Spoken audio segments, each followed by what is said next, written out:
Hey guys! Hey guys! What is up? And welcome back to my channel! Po ako naka-plain shirt. Ito po ay shirt ng Jollibee. Galing po yung Uniqlo. Pero okay na rin, malapit sa kaninang umaga, pumunta kami ng Divisoria. At grabe, sobrang iyak ng aking bulsa. Pero sa lahat, hindi ako naka-makeup. Sobrang haggard kasi ako'y nira-rashes. Dahil kumain ako ng chicken. Numero 1 nating binili sa Divisoria ay itong aking background. Ito ay beach towel. Ayan. So, pabilog siya. Taray! Tipis lang siya at nabili ko siya sa 698 at siya ay 290. Doon kayo bumili kasi nalikod ko yung 168. Nakita ko yung mga ganito. 600 nila binibenta. Diyos ko naman, day! At marami silang design. Ito ay ilipang. Ito talaga yung pinunta ko sa Divisoria. Panali! Alam mo kasi dito sa bahay namin, magnanakaw ako ng panali. Aminado. Yung panali kasi dito, parang akala mo one time use eh. Pagkagamit mo, hindi mo na alam kung nasaan. Magic na lang. At ito ay 114. So, nandito ay makeup brushes. Ewan ko, kasi yun yung palaging binibili nila sa Divisoria Hall. Kaya bumili ako. Try lang. 10 brushes. At ito ay 200. Sa 698 ko rin ito nabili. 200 lang siya. Walang tawad doon. Pero okay na rin. Hindi naman masamang bumili ng peking brush. Hindi ka naman naaanay ng brush. Ito talaga. Next na binili ko, itong wet wipes. Alam mo, may storya to eh. Ito yung pinakunang kong nagamit kasi natatain ako kanina sa mall. At walang tabo. 698 ko itong binili. 14 pesos lang. Effective naman siya. Katain naman ako. Grabe. Ito talaga. Napakaserte namin. Buti kasama ko yung tita ko. Tinawaran dyan ang tinawaran. Itong 4 kitchen. 4 kitchen ha. As in talaga, 4 na kitchen to eh. 4 kitchen. Kung hindi mo talaga hahanapin yung pinakamurang 4 kitchen, ang nag-range sila sa 400 doon sa Divisoria. Pero sa mall, 800 sila. Pero ito, 4 kitchen na nakita namin, ayan, kulay blue lang ang meron doon. At white, pero dumi ng white. Nung una, 300. Tapos tinawaran pa namin ang tinawaran si Kuya. 25 pesos isa!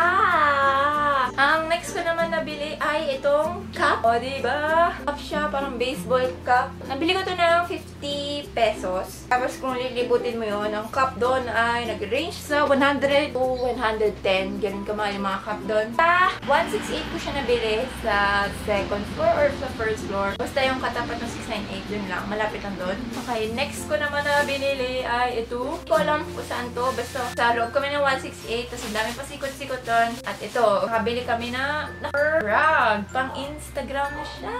Charo. Kasi naghahanap ako ng fur na tela pero wala naman. Kaya ito na lang. 100 pesos pala itong fur rug na binili ko. Wala nang tawad daw eh. 100 na talaga. Okay, yung next na binili ko ay dalawang air velcro. Hindi ko alam kung magkano to. 5 piso ata to. Pero yan, dalawang air velcro. At yung next ko naman na binili sa 168 rin ay babe. Kasi naghanap talaga ako ng maliit na bag. Kasi yung dati kong bag nasira na maliit. Kaya ito, 100 pesos lang daw. Ayaw ni ate ng tawad na. Wala na daw. Spice na daw.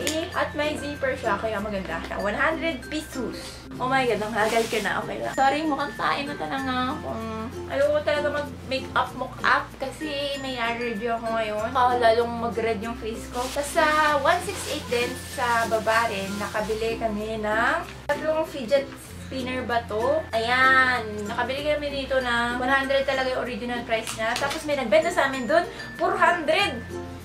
400 ah! 400! 400! Ito, 400!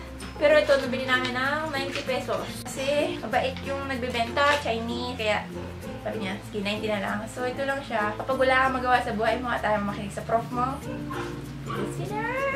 okay, next naman na binili namin ito, hindi namin binili sa mall. Pauwi lang kami. Bumili ako na panyo. Amando Caruso. 7 for 100 siya. Ito rin yung isa sa mga pinunta ko dun sa 698 is itong mga earrings nila. Actually, yung pearl yung gusto ko, pero nakita ko to.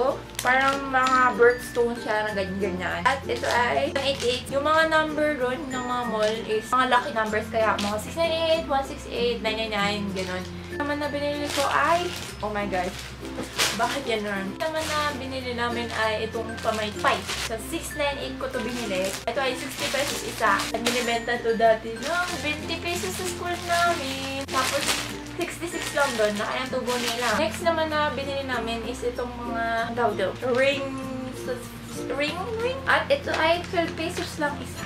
Ayan. Sa 6,983 siya, 12 pesos din isa. Next naman na binili namin ay itong happy birthday candle. Dati gusto ko nito sa aking birthday cake, pero yaman na, matapos na yung birthday ko. Ito ay 30 pesos lang, 983 na nabili to. Ang daming mga party poopers needs dun sa Divisoria, bawat kanto ata meron. Tapos next naman na binili namin ay nipper. Ewan ko, mapurol na tayo amin. Naman na binili ko is ito, lagyanan siya ng perfume. Para kung may malaki kang mga perfume, kasi usually malaki yung mga perfume. At ayaw mo na mapipit-pitin lahat. Ayan, ilalagay mo siya sa perfume bottle. Hindi ko alam kung magkano to pero siguro nasa 20 lang. 698 namin siya nabili. Ito, bumili kami ng double A na battery. I think lang to, 9 pesos isa or 9 pesos isang bulto.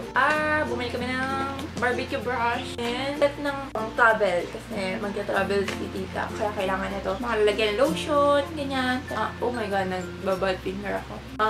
Yan, mga contact lens, lotion, tissue ba ek-ek. Ito, binili namin ito sa 999. Kung meron ng mall na ganon. Binili namin ito sa 999. Ayaw niya.